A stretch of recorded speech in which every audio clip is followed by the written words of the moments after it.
Hej Cecilie, jeg skal snakke om spydværen, som er cirka fra 450 til 400 år før Kristus. Det er fra den højklassiske tid. Det kan man se ud fra nogle forskellige træk. Get out. Øh, I den her periode, der er det meget, der er mange ting, der går igennem. Det er nogle idealiserede mennesker i en ophøjet ro uden følelsesladende udtryk. Der er harmoni, for helvede, positioner og kontrapoststilling, som for eksempel her i Spydbæren.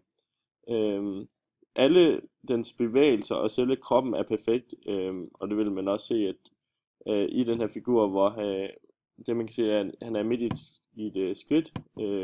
Der er en stabilitet med en fornemmelse af, at der er en mulig bevægelse.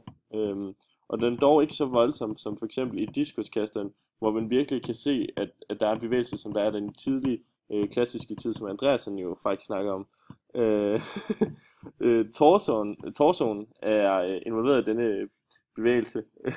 Den ene skulder er hævet i en anelse. Vægten ligger på forreste højre ben, løftet hofte, og så er den der forkortede torso. Og så er der ikke nogen vægt på bagerste, altså venstre ben. Så er der sænket hofte og forlænget torso på den side.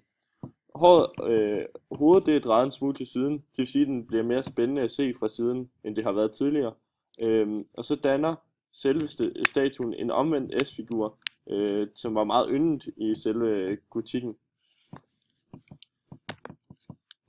Hvad er budskabet egentlig med selve den her flotte skulptur? Det var egentlig at vise det perfekte. Det skulle være en meget atletisk figur.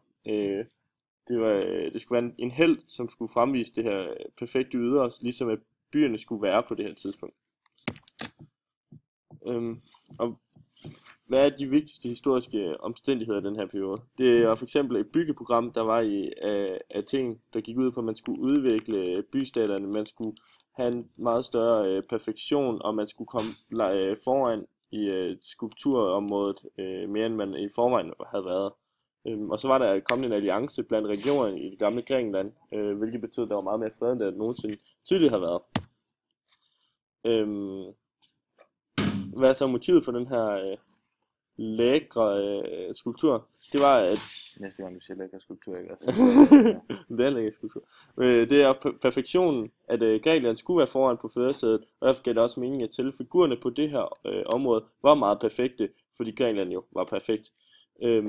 Kunstnerne havde på det her tidspunkt meget fokus på den her urealistiske, idealistiske krop, som man tydeligvis også kan se i Spydværen. Så kan man så perspektivere det til en nyere tid. For eksempel Thorvaldsen, som er en kendt skulptør fra nyklassicismen, som har lavet Jason med et gyldent skin. Den er faktisk en meget stor lignende kopi af, hvad Spydbæren var. Man kan se, at der faktisk er et spyd op af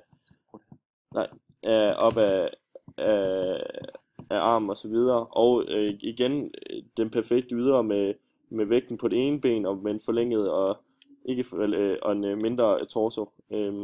Yes. Og så er det meget vigtigt at huske på, at den her skulptur jo var i bronze i sin tid. Men de skulpturer, der findes i dag, er kopier, som er lavet i marmor. Og det er faktisk bare et skønt, at de er i bronze, men vi tror på dem.